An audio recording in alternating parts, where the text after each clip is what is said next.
Hi guys, welcome back to Realize Gains. My name is Sean, and today we're unraveling a mystery that's been puzzling travelers and industry insiders alike. Why is Singapore Airlines consistently crowned the world's best airline? From its unrivaled hub at Changi Airport to its legendary service, this is no ordinary carrier.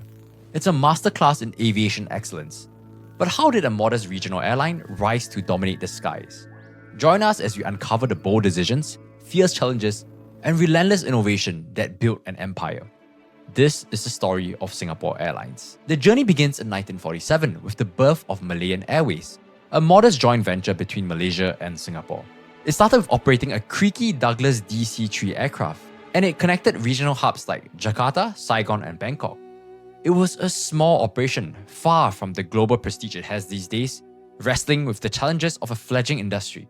By the 1960s, the airline evolved into Malaysia-Singapore Airlines, hitting $100 million in annual revenue by 1968 and adding 3 Boeing 707s to its fleet. But change was looming.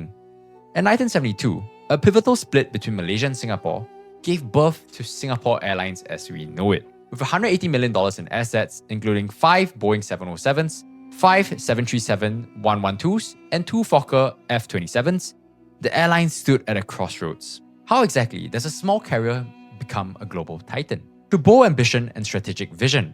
By 1972, Singapore Airlines expanded with Boeing 747s, 727s, and DC-10s, connecting distant cities like Tokyo, Los Angeles, and London. In 1978, a $2.1 billion deal, one of the largest civilian aircraft orders at the time, brought 10 Boeing 747s and 4 727s. By 1992, they also got a $4.34 billion contract for 20 Airbus A340s, which cemented their commitment to innovation. They were not just purchases, they were declarations of intent, investing in themselves. Singapore Airlines wasn't just flying passengers, it was redefining luxury. Essentially, it meant that flying Singapore Airlines feels like being pampered. It's not just a flight, you're buying an experience. From its iconic service to cutting-edge cabins, Singapore Airlines also set a new standard. But the empire extended beyond the skies. Singapore Airlines also, some of you might know, owns Scoot, a thriving low-cost carrier, and SIA Engineering, servicing over 80 airlines worldwide. It also once held Silk Air and Tiger Air, which now merged into Scoot. Strategic investments in Air New Zealand and Virgin Atlantic, plus a key role in Star Alliance, the world's largest airline alliance. This solidified its global reach. Singapore Airlines wasn't just an airline. It's an ecosystem, a powerhouse of aviation. Just like how Apple isn't a phone, it's an ecosystem. But no empire rises without battles. In 1981, West Germany actually targeted Singapore Airlines for discounted tickets, raiding offices and delaying flights. In 1980 and 2003, wage disputes escalated, requiring intervention from Singapore's Prime Minister Lee Kuan Yew, who even deregistered the Pilots Association.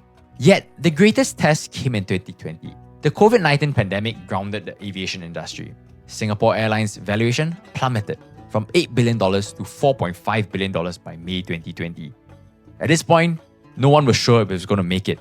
Revenues crashed from $12 billion in 2019 to $4 billion in 2020, with a staggering $3.2 billion in net loss. Will Singapore Airlines even survive this? Many thought.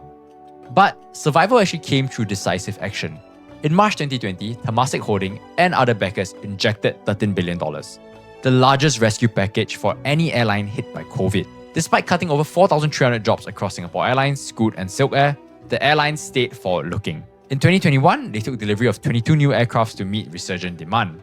By mid-2023, their valuation soared back to $17 billion, with a $1.63 billion profit and 26.5 million passengers carried, 6 times more than the prior year.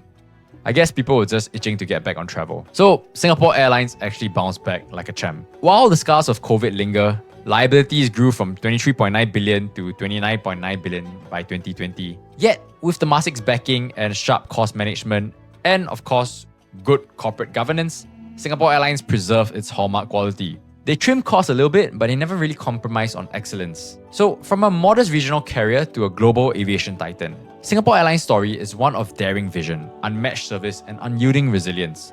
The question, however, remains, can they still hold their crown as the world's best?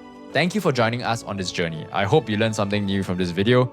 As always, if you like this sort of content, do remember to like, share, and subscribe. Leave a comment below on what you think, and I'll see you guys next time. Bye!